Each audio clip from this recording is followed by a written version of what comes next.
तो एक्सरसाइज 5.5 का question number 2 हम लोग अभी डिस्कस करने जा रहे हैं।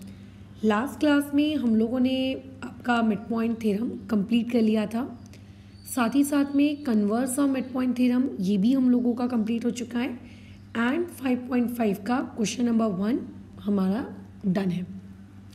तो आज की क्लास में हम लोग 5.5 में क्वेश्चन नंबर 2 करेंगे और देखेंगे यार कि ये सवाल क्वेश्चन नंबर 2 आखिर किस तरीके से मिड पॉइंट थ्योरम की मदद से सॉल्व किया जा सकता है। ओके, ठीक है, तो चलो सवाल को पढ़ने का फिर काम शुरू कर देते हैं। बोल रहा है कि बाजू में आपके पास एक फिगर है 5.39। कह रहा है कि उस फिगर 5.39 में PQRS वो बड़ा सा डब्बा और उसके अंदर जो एक छोटा सा डब्बा है MNRL, ये दोनों आपको बेसिकली रेक्टेंगल दिए हैं। मतलब अगर मैं इस क्वेश्चन के गिवन डेटा के बारे में बात करूं तो गिवन डेटा मेरे पास ये दिया है कि क्वाड्रिलैटरल PQRS, ठीक है, एंड आप लोगों के पास जो दूसरा क्वाड्रिलैटरल है MNRL, ये दोनों के दोनों क्वाड्रिलैटरल आप लोगों के बेसिकली क्या है, रेक्टेंगल्स हैं। अब देखो, अगर ये दोनों क्वाड्रिलैटरल रेक्टेंगल है तो एक बात का ध्यान रखना, ये रेक्टेंगल की सारी प्रॉपर्टीज़ को फुलफिल करेंगे। यानी बिना बोले आपको ये समझ में आना चाहिए कि ये वाला एंगल 90 डिग्री का होगा, ये वाला एंगल 90 का होगा, ये वाला एंगल 90 का होगा, ये वाला कंप्लीट एंगल 90 का होगा, ये वाला एंगल 90 का होगा, ये वाला 90 का होगा और ये वाला भी 90 का होगा। मतलब each and every angle 90 degree के होंगे, क्योंकि रेक्टेंगल में हर एंगल कितने डिग्री का होता है, 90 डिग्री का होता है। रेक्टेंगल में हर एंगल कितने डिग्री का होता है, 90। इसके अलावा रेक्टेंगल की जो और अदर प्रॉपर्टीज़ है वो सारी प्रॉपर्टीज़ भी फुलफिल होंगी ही होंगी, ठीक है। जैसे अपोजिट साइड्स इक्वल होंगी, जैसे डायगोनल बाइसेक्ट करेंगी, वगैरह वगैरह। और पढ़ो क्वेश्चन में और क्या बोला है। बोल रहा है क्वेश्चन में कि point M is the mid point of side PR। यानी कि क्वेश्चन वाला ये कह रहा है कि M जो है ये उस साइड PR पे इस तरीके से ये पॉइंट लिया गया है कि सच दैट कि आपके PR के दो बराबर बराबर के टुकड़े हुए। मतलब जैसे अगर मैं कहूँ कि मेरे पास ये एक लाइन है जिसका नाम है P से लेकर R, तो बीच में ये जो पॉइंट M है ये मिड पॉइंट है, सच दैट कि इसके दो इक्वल टुकड़े हो रहे होंगे और वो दोनों इक्वल टुकड़ों का नाम क्या होगा, एक का नाम होगा PM और दूसरे का नाम होगा MR। और ये दोनों इक्वल टुकड़े बड़े वाले का बोलो कितने होंगे, बाई 2 होंगे। और ये दोनों इक्वल टुकड़े बड़े वाले का बोलो कितने होंगे, बाई 2 होंगे। इसके अलावा इस क्वेश्चन में हमें और कोई भी ऐसी इंफॉर्मेशन गिवन नहीं है सॉल्व करने के लिए। लेकिन मिड पॉइंट और क्वाड्रिलैटरल इन दोनों का कॉम्बिनेशन देखते बराबर आपको समझ में आ जाना चाहिए कि अच्छा हाँ यार, यहाँ पे ज़रूर मिड पॉइंट थ्योरम का इस्तेमाल किया गया है। ध्यान रखना, क्वाड्रिलैटरल का कॉम्बिनेशन मिड पॉइंट के साथ ये देखते बराबर आपको समझ में आ जाना चाहिए कि यहाँ पे ज़रूर मिड पॉइंट थ्योरम वाले कंसेप्ट का इस्तेमाल किया गया है। डन, ठीक है, ओके। अगर किसी सवाल में 2 मिड पॉइंट दिए हैं, ट्रायंगल के 2 मिड पॉइंट दिए हैं, कभी कभी 3 दे देता है, कभी कभी क्वाड्रिलैटरल में 4 मिड पॉइंट दे देता है, तो आप ये मानकर चलिए कि उस क्वेश्चन में मिड पॉइंट थ्योरम लगेगा। बट अगर किसी क्वेश्चन में सिर्फ एक मिड पॉइंट दे, जैसे कि इस पर्टिकुलर क्वेश्चन में सिर्फ और सिर्फ एक ही चीज़ का मिड पॉइंट दिया है, बाकी कुछ भी नहीं दिया है, तो आप ये मान के चलिए कि यहाँ पर कन्वर्स ऑफ मिड पॉइंट वाला कंसेप्ट लगेगा। तो इस क्वेश्चन के अगर मैं टू प्रूफ को पढ़ूँ तो इस क्वेश्चन में देखो टू प्रूफ करने को बोला क्या है। पहला पार्ट आपको जो टू प्रूफ करना है कि SL इक्वल टू क्या आना चाहिए, LR आना चाहिए। और जो दूसरा कंसेप्ट आपको यहाँ पे टू प्रूफ करने को बोला है वो ये कि LN equal to SQ divided by 2 आना चाहिए। ये दोनों चीज़ें आपको टू प्रूफ करनी है। S L equal to L R आना चाहिए और L N equal to S Q by 2 आना चाहिए। ये दोनों चीज़ें आपको प्रूव करनी है। डन। तो अगर आपको किसी चीज़ को बाई 2 प्रूव करना है, इसका मतलब क्या, मिड पॉइंट थ्योरम लगाना पड़ेगा। और अगर मिड पॉइंट थ्योरम लगाना है तो मिड पॉइंट दिया होना चाहिए। लेकिन क्या यहाँ पे दो मिड पॉइंट दिए हैं? यहाँ पे दो मिड पॉइंट दिए भी नहीं है एक तो इसका मतलब इस क्वेश्चन में कन्वर्स ऑफ मिड पॉइंट भी लगेगा और इस पर्टिकुलर क्वेश्चन में मिड पॉइंट थ्योरम भी लगेगा। दोनों का मिला जुला कुछ कॉम्बो बनने वाला है यहाँ पर। तो चलो इस सवाल के प्रूफ में बढ़ते हैं कि आखिर इस सवाल को हम लोग अप्रोच किस तरीके से करेंगे। सबसे पहले आपको प्रूफ करना है कि कुछ ऐसा करो कि S L equal to L R आ जाए। ठीक है, कर लेंगे। अभी देखो, जैसा कि मैंने बताया कि आपका जो क्वाड्रिलेटरल है पी क्यू आर एस, ठीक है, ये क्योंकि एक रेक्टेंगल है, बराबर आपका जो क्वाड्रिलेटरल है पी क्यू आर एस, क्योंकि वो एक रेक्टेंगल है तो वो रेक्टेंगल की सारी प्रॉपर्टीज़ को फॉलो करेगा। यानी वहाँ पे बिना डाउट के आप ये लिख सकते हो कि एंगल एस आपके कितने डिग्री का है, 90 डिग्री, विदाउट एनी डाउट। ठीक है, वैसे ही क्वेश्चन में क्या बोल रहा है कि एम एन आर एल, ठीक है, आपका जो दूसरा क्वाड्रिलेटरल है एम एन आर एल, हम लोग जानते हैं कि ये दूसरा क्वाड्रिलेटरल भी एक रेक्टेंगल है, तो इसीलिए इस दूसरे क्वाड्रिलेटरल के भी हर एंगल कितने डिग्री के होंगे, 90। मुझे खैर उसके हर एंगल से मतलब नहीं है, मुझे मतलब है एंगल एल से। ठीक है, तो क्या मैं एंगल एल को 90 लिख सकती हूँ? बिल्कुल लिख सकते हो मैडम आप। ठीक है, तो देयरफॉर मेरा जो एंगल एल है ये भी कितना हो जाएगा, 90 डिग्री। मैम लेकिन आप ये कर क्यों रहे हो, 90 आप लिख क्यों रहे हो? तो देखो, एंगल एल के बाजू वाले इस एंगल को मैंने नाम दिया एंगल 1। एंगल एल किसको कहा है? ये अंदर वाले को एंगल एल कहा है मैंने, ये मेरा एंगल एल है, और उसके बाजू वाले को मैंने नाम दिया एंगल 1।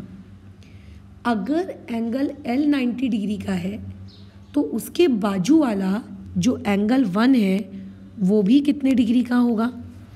वो हम जानते हैं, वो भी कितने डिग्री का होगा? वो भी आप लोगों के 90 डिग्री का होगा। क्यों? लीनियर पेयर वाला कंसेप्ट। 1 मिनट। हेलो, हाँ आ गए थे तुरंत 2 मिनट में, मेजरमेंट लेकर चले गए हैं वो 4 डब्बों का।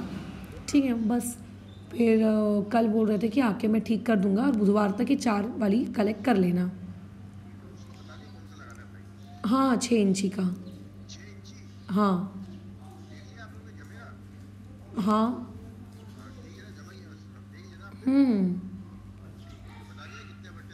हाँ पूरा पूरा अच्छे से। हाँ ठीक है, तो देखो एंगल एल इक्वल टू कितना डिग्री आ जाएगा? एंगल एल इक्वल टू आपका 90 डिग्री है। तो अगर एंगल एल 90 है तो ऑब्वियस है कि आप लोगों के उसके बाजू में रहने वाला एंगल 1 ये भी कितने डिग्री का होगा? 90 डिग्री। ये भी कितने का होगा? ये भी होगा आप लोगों का 90 degree. Done.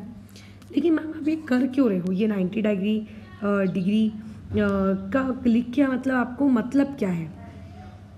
What do you mean by this? क्या आप चाहते क्या हो इससे? अच्छा तो देखो, अब मुझे एक बात बताओ, क्या एंगल एस मतलब ये वाला एंगल और एंगल 1 यानी कि ये वाला एंगल, क्या तुमको ये दोनों एंगल देखने से, क्या तुमको ये दोनों के दोनों एंगल देखने से इंटीरियर के जैसे दिख रहे हैं क्या? तुम बोलोगे हाँ यार देखने से इंटीरियर के जैसे तो दिख रहे हैं। तो हमने क्या किया, हमने एंगल एस को और एंगल 1 को ऐड किया और हमने ये देखा कि एंगल एस की वैल्यू भी 90 डिग्री है, राइट। हमने ये देखा कि एंगल एस की वैल्यू भी 90 डिग्री है, एंगल 1 उसकी वैल्यू भी 90 डिग्री है, तो दोनों का एडिशन कितना आ गया? 180 आ गया। और हमने लाइंस एंड एंगल्स वाले चैप्टर में ये चीज़ पढ़ी हुई है, ठीक है, लाइंस एंड एंगल्स वाले चैप्टर में हमने ये चीज़ पढ़ी हुई है बहुत अच्छे से कि अगर 2 एंगल्स का एडिशन करने पर आंसर 180 डिग्री आ जाए, अगर 2 एंगल्स का एडिशन करने पर आंसर 180 डिग्री आ जाए तो हम ऐसा लिख सकते हैं, ठीक है, हम ऐसा लिख सकते हैं कि बाय इंटीरियर एंगल टेस्ट, ठीक है, वो जो दोनों लाइंस हैं वो दोनों लाइंस क्या रही होंगी, पैरेलल रही होंगी, क्योंकि ये दोनों एंगल एक तो देखने में इंटीरियर के जैसे दिख रहे हैं, ऊपर से इनका एडिशन भी 180 आ गया है। सो बाय इंटीरियर एंगल टेस्ट आप ये कह सकते हो कि ये वाला SP, ठीक है, ये वाला SP और ये वाला जो आपका LM है ये आपस में क्या रहा होगा, पैरेलल, ठीक है, आप ऐसा लिख सकते हो। तो देयरफॉर मैं यहाँ पे क्या लिख सकती हूँ कि मेरा जो SP है वो पैरेलल है LM के।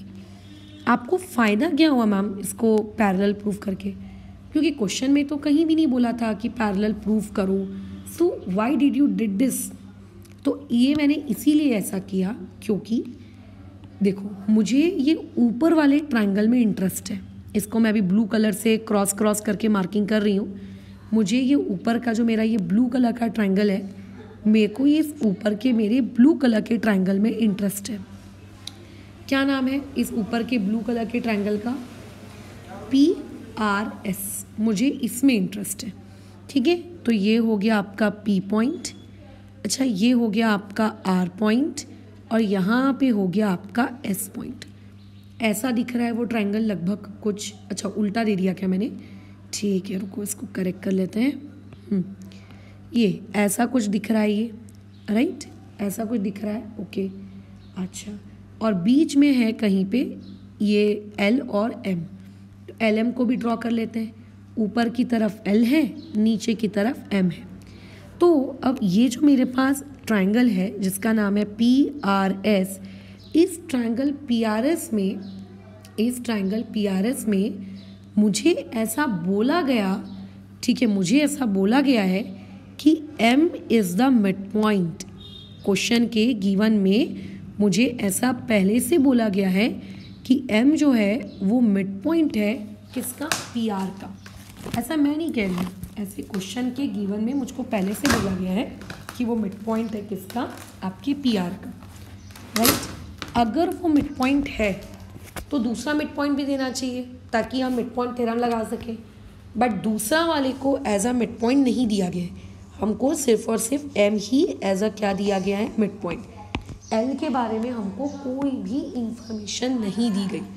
चलो कोई दिक्कत नहीं है, L के बारे में अगर कोई इन्फॉर्मेशन नहीं दी तो कोई बात नहीं, बट अभी हमने ये प्रूव किया है कि SP पैरेलल टू LM। अब तुम अपना छोटा सा दिमाग लगाओ और छोटे से दिमाग का इस्तेमाल करके मुझे बताओ, हमने लास्ट क्लास में क्या पढ़ा था, मिड पॉइंट थ्योरम के कन्वर्स में। तो तुम ये बोलोगे मैम मिड पॉइंट थ्योरम के कन्वर्स में हमने ये पढ़ा था कि अगर एक पैरेलल दिया हो और अगर एक मिड पॉइंट दिया हो, so therefore mid point theorem का कन्वर्स ये कहता है, ठीक है, bye converse of mid point theorem, ठीक है, जो कन्वर्स होता है मिड पॉइंट थ्योरम का कन्वर्स ये कहता है कि वो जो दूसरा पॉइंट होगा वो दूसरा पॉइंट भी एक मिड पॉइंट होगा, ठीक है। कन्वर्स तो यही कहता है ना कि वो जो दूसरा पॉइंट होगा वो भी एक मिड पॉइंट होगा। सो देयरफॉर यहाँ से ये प्रूफ हो गया कि L is the mid point of SR, वो SR का क्या है, मिड पॉइंट, यानी कि SR के दो बराबर टुकड़े हो रहे होंगे, एक का नाम है SL और दूसरे का नाम है LR, और मेरे हिसाब से यही हम लोगों के इस पर्टिकुलर क्वेश्चन का प्रूफ नंबर 1 है। देखो हमें यही प्रूफ करना था, SL equal to LR, right ma'am, यही प्रूफ करना था, हाँ यही प्रूफ करना था, ये देखो हो गया। तो यहाँ पे हमने क्या लगाया, कन्वर्स के लिए, कन्वर्स लगाने के लिए दो चीज़ें रिक्वायर्ड होती है। पहला ये रिक्वायरमेंट होती है कि पहले से एक मिड पॉइंट मिले, और दूसरा ये रिक्वायरमेंट होती है कि लाइंस पैरेलल रहें। तो मिड पॉइंट तो पहले से दिया था बट लाइंस आपको पैरेलल नहीं दी थी, तो वो हम लोगों ने लाइंस को पैरेलल ले आए। Is it okay, is it done, कैसे किया गया यह पूरा काम, ठीक है। चलो आगे बढ़ते हैं।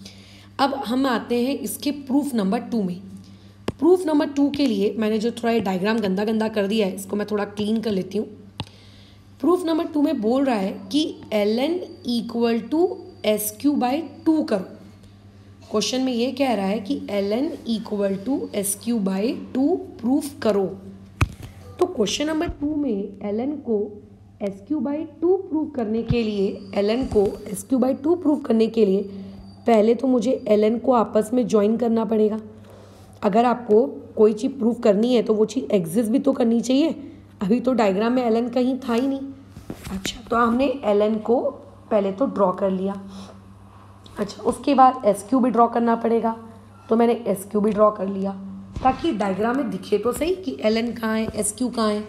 इसका मतलब ये जो क्वेश्चन है, इस क्वेश्चन में कंस्ट्रक्शन की रिक्वायरमेंट है। इस क्वेश्चन का कंस्ट्रक्शन क्या रहेगा? इस क्वेश्चन का कंस्ट्रक्शन ये रहेगा कि आपको ज्वाइन करना है ln को एंड आपको ज्वाइन करना है किसको? SQ को। ये इस पर्टिकुलर क्वेश्चन की रिक्वायरमेंट है।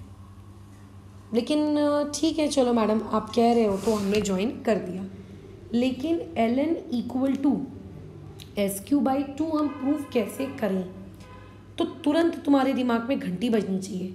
यार, मैंने मिड पॉइंट थ्योरम पढ़ा था। मिड पॉइंट थ्योरम ये कहता था कि अगर दो मिड पॉइंट दिए जाएं, ठीक है, और दो मिड पॉइंट दिए जाएं, तो ऐसे केस में जो लाइन बनती है उन दोनों को ज्वाइन करके, ठीक है, उन दोनों को ज्वाइन करके वो हाफ होती है। ठीक है, वो हाफ होती है, किसके हाफ होती है? आप लोगों के ट्राइंगल की साइड के। वो हाफ होती है किसके? ट्राइंगल की साइड के। तो इसका मतलब ln इक्वल टू SQ/2 बहुत ही आसानी से प्रूफ किया जा सकता है। उसको प्रूव करना कोई कठिन कार्य नहीं है, लेकिन उसके लिए चीज़ें आपको मिड पॉइंट दी हुई रहनी चाहिए। उसके लिए चीज़ें आपको क्या दी हुई होनी चाहिए? मिड पॉइंट दिया हुआ होना चाहिए। तो मैडम किस चीज़ का आपको मिड पॉइंट चाहिए? मिड पॉइंट थ्योरम क्या कहता है कि जो न्यू लाइन बनेगी वो ट्राइंगल के साइड का क्या होगी? /2 होगी, है ना। जो न्यू लाइन होगी वो ट्राइंगल के साइड के क्या होगी? /2 होगी। और नई लाइन कैसे बनती है? नई लाइन मिड पॉइंट्स को ज्वाइन करके बनती है। नई लाइन कैसे बनती है? नई लाइन मिड पॉइंट्स को ज्वाइन करके बनती है। नई लाइन कैसे बनती है? मिड पॉइंट्स को ज्वाइन करके। इसका मतलब ln अगर एक लाइन है तो ज़रूर आपने L आपका मिड पॉइंट रहा होगा और ज़रूर N आपका क्या रहा होगा? मिड पॉइंट रहा होगा, है ना। अगर ln equal to SQ/2 proof करना है मिड पॉइंट थ्योरम से, तो L और N दोनों को आपस में क्या रहना पड़ेगा? मिड पॉइंट रहना पड़ेगा। ठीक है, मिड पॉइंट रहना पड़ेगा। लेकिन मैडम L को तो हम प्रूफ कर चुके हैं कि वो एक मिड पॉइंट है। ये देखो, अभी हमने प्रूफ किया। इसको लगे तो एक इक्वेशन नंबर दे देते हैं। ठीक है, लेट्स से इसको हमने दे दिया इक्वेशन नंबर 2। तो ये तो हम ऑलरेडी प्रूव कर चुके हैं कि L एक मिड पॉइंट है, बट क्वेश्चन में हमें कहीं नहीं दिया ऐसा कि N एक मिड पॉइंट होगा। बताओ, क्वेश्चन में ऐसा कहीं भी नहीं दिया है कि N एक मिड पॉइंट होगा, और ना ही हमने ऐसा प्रूफ किया है कि N एक मिड पॉइंट है। अब क्या करें? गाड़ी तो अटक गई, हमने तो प्रूफ भी नहीं किया। फिर तो जो आपने ये पूरी की पूरी स्टेप रिपीट की है ना कि क्वाड्रिलैटरल PQRS का एंगल S 90 डिग्री होगा, यानी कि ये वाला एंगल S 90 डिग्री होगा, तो तुम्हें नहीं लगता इसी क्वाड्रिलैटरल PQRS का ये एंगल Q भी तो 90 डिग्री होगा? यानी कि angle S equal to 90 degree लिखने के साथ साथ आप ये भी लिख सकते हो angle Q equal to 90 degree. Similarly जिस तरीके से छोटे वाले क्वाड्रिलैटरल का एंगल L यानी कि ये वाला एंगल 90 डिग्री है, तो सिमिलरली इसी छोटे वाले क्वाड्रिलैटरल का ये वाला एंगल N, क्या ये भी तो 90 डिग्री होगा कि नहीं होगा? हाँ यार, ये भी 90 डिग्री होगा। तो एंगल N ये भी आपका 90 डिग्री होगा। जिस तरीके से क्वेश्चन में हम लोगों ने, ठीक है, इसको अपना L के बाजू वाले को अपना 1 मान लिया था, तो सिमिलरली हम N के बाजू वाले को यानी कि इसको अपना क्या मान लेंगे? 2 मान लेंगे। तो यानी कि इससे ये प्रूफ हो जाएगा कि हम लोगों का एंगल 2 भी कितना डिग्री है, 90 डिग्री है। इससे ये प्रूफ हो जाएगा कि हम लोगों का एंगल 2 भी कितना डिग्री है, 90 डिग्री है। होगा कि नहीं होगा प्रूफ? बिल्कुल हो जाएगा, राइट। अच्छा ठीक है। अब जिस तरीके से आपने पहले एंगल एस का एडिशन एंगल 1 के साथ करके देखा था और वो 90 आया था, तो वैसे ही अब आप एंगल क्यू का एडिशन एंगल 2 के साथ करके देखिए। ठीक है, तो क्या हो जाएगा? Angle Q plus angle 2, angle Q की वैल्यू 90, एंगल 2 की वैल्यू 90, सो टोटल वैल्यू बोलो कितनी? 180। इसका मतलब एंगल क्यू प्लस एंगल 2 ये दोनों भी इंटीरियर के जैसे दिख रहे हैं, और क्योंकि ये दोनों भी इंटीरियर के जैसे दिख रहे हैं, so therefore by interior angle test आपका ये वाला MN और ये वाला PQ भी आपस में पैरेलल है। यानी कि यहाँ से ये प्रूफ हो गया कि वो वाला MN पैरेलल हो जाएगा किसके? PQ के। तो सोचो, हमने स्टार्टिंग के कंसेप्ट को यूज़ करके क्या क्या प्रूफ कर लिया। हमने स्टार्टिंग के कंसेप्ट को यूज़ करके ये प्रूफ किया कि ये ग्रीन वाला LM इस ग्रीन वाले SP के पैरेलल होगा, और अभी हमने एक और कंसेप्ट को यूज़ करके क्या प्रूफ किया, वही सेम कंसेप्ट को, कि ये वाला MN ये वाले PQ के इक्वल होगा। सोचो, इतना हम लोगों ने क्या कर दिया? प्रूफ। लेकिन मैडम अभी भी तो N as a mid point proof नहीं हुआ ना। अरे हो जाएगा। क्या क्वेश्चन में L आपको पहले से मिड पॉइंट दिया था क्या? तुम बोलोगे नहीं, हम देखो अलग से हमने ट्रायंगल ड्रॉ किया, फिर हमने कहा कि हाँ देखो ये हमारा कन्वर्स के अकॉर्डिंग ये हमारा मिड पॉइंट है। तो वैसे ही अभी आपको L को अगर एक मिड पॉइंट आप प्रूफ कर सकते हो, तो सिमिलरली आप N को भी तो मिड पॉइंट प्रूफ कर सकते हो। तुमने पूछा कैसे? मैंने कहा आप बनाओ ट्रायंगल, तुमने फटाफट ट्रायंगल बना के दे दिया। ये हो गया R पॉइंट, ये हो गया Q पॉइंट, ये हो गया P पॉइंट, और इन दोनों के बीच में यहाँ पे कहीं पर है N पॉइंट और यहाँ पर है M पॉइंट, जिसमें M पॉइंट आपको पहले से क्या दिया हुआ है? मिड पॉइंट दिया हुआ है। ठीक है, जिसमें M पॉइंट आपको पहले से क्या दिया है? मिड पॉइंट दिया है। तो अगर मैं बात करूँ इस ट्रायंगल PQR की, तो ट्रायंगल PQR में आपको पहले से क्या दिया हुआ है? M क्या दिया हुआ है? मिड पॉइंट दिया हुआ है। किसका? आपके PR का, पहले से। एंड अभी ताज़ा इक्वेशन नंबर 1 में हमने प्रूफ किया कि ये वाला MN जो है ये पैरेलल होगा PQ के, ये हमने प्रूफ किया। तो तुम्हें नहीं लगता कि कल तुमने सीखे हो कि नहीं सीखे हो? कल के दिन कन्वर्स बिल्कुल सीखे। So by converse of mid point theorem, हमने जो कल की क्लास में मिड पॉइंट थ्योरम का जो कन्वर्स सीखा है, उस कन्वर्स की अगर मैं बात करूं तो उस कन्वर्स से ये प्रूफ हो जाता है कि N भी आपका क्या होगा? मिड पॉइंट होगा। किसका? RQ का। ठीक है, वो क्या होगा? मिड पॉइंट होगा RQ का। इसको मैंने दे दिया इक्वेशन नंबर 3। यानी कि मुझको क्वेश्चन में कहीं भी ऐसा नहीं बोला गया था कि N एक मिड पॉइंट है, मैंने प्रूफ किया। क्वेश्चन में मुझे कहीं पे भी नहीं बोला गया था कि L एक मिड पॉइंट है, मैंने प्रूफ किया। क्यों किया? क्योंकि मुझे इस पर्टिकुलर क्वेश्चन का जो ये प्रूफ नंबर 2 है, इस प्रूफ नंबर 2 में उसकी ज़रूरत है। तो अब हम क्या करेंगे? हम एक ट्रायंगल लेंगे। कौन सा वाला ट्रायंगल लोगे मैडम आप एक ऐसा ट्रायंगल लो जिसमें L और N मिड पॉइंट्स आ रहे हो। तो इसका मतलब हम लोग यहाँ पे लेंगे ये वाला ट्रायंगल। ये देखो, ये मैं पिंक कलर का शेड कर रही हूँ। हम लेंगे इसको अपना ट्रायंगल। क्या नाम है? SRQ। इसे हम लेंगे अपना ट्रायंगल। तो जब आप SRQ को अपना ट्रायंगल लोगे, ठीक है, SRQ को जब आप अपना ट्रायंगल लोगे तो यहाँ पे होगा कहीं तो L, यहाँ पे कहीं पे होगा N। अभी इस पर्टिकुलर ट्रायंगल SRQ में आपको पहले से गिवन में कहीं नहीं बोल रहा था कि वो मिड पॉइंट होगा L, कभी उसने नहीं बताया कि वो मिड पॉइंट होगा, लेकिन तुमने प्रूफ किया कि वो मिड पॉइंट है SR का। और इसको कुछ रीज़न वगैरह दे दें क्या? कहाँ प्रूव किया था हमने? हाँ, from equation number 2। Equation number 2 में हमने प्रूव किया कि ये मिड पॉइंट है। क्वेश्चन में कहीं ऐसा नहीं बोला था कि n एक मिड पॉइंट होगा, लेकिन फिर भी हमने प्रूव कर दिया और हम यहाँ पे लिख देंगे कि n जो है वो मिड पॉइंट है किसका? आपके RQ का। और इसको हम लोग यहाँ पे रीज़न दे देंगे फ्रॉम 3। अगर किसी भी ट्रायंगल में दो दो मिड पॉइंट आपको दिए हो तो तुरंत आप वहाँ पे क्या लगा सकते हो? आप मिड पॉइंट थ्योरम लगा सकते हो। और अगर आप मिड पॉइंट थ्योरम लगाते हो तो मिड पॉइंट थ्योरम क्या कहता है कि दोनों मिड पॉइंट्स को ज्वाइन करने के बाद जो लाइन बनती है, कौन सी लाइन बनी? आपकी ln, ये ln पैरेलल होगी उस नीचे वाली SQ के एज वेल एज, एंड यही वाली ln बाई 2 होगी उस SQ के, दोनों के दोनों। यही कहता है ना मिड पॉइंट थ्योरम। लेकिन हमको हमारे क्वेश्चन में ln parallel to SQ proof नहीं करना है।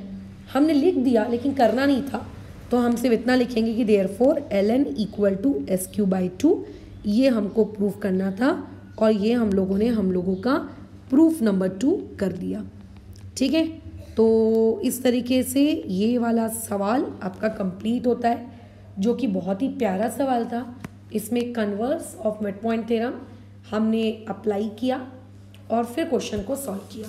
ध्यान रखना, converse of mid point theorem को अप्लाई करने के लिए दो चीज़ें ज़रूरी होती हैं। पहला, एक मिड पॉइंट पहले से दिया हुआ रहना चाहिए और दूसरा, लाइन पैरेलल दी हुई होनी चाहिए। अगर लाइन आपको पैरेलल दी है then it is very good. ठीक है, अगर लाइन नहीं दी है तो किसी तरीके से कुछ जुगाड़ करके, जैसा कि मैंने यहाँ किया, इंटीरियर एंगल टेस्ट के वाया आपको पैरेलल दिखाना पड़ेगा। ठीक है, तो बस फिलहाल अभी इस डिस्कशन को यहाँ पे रोकते हैं। इसी के साथ साथ 5.5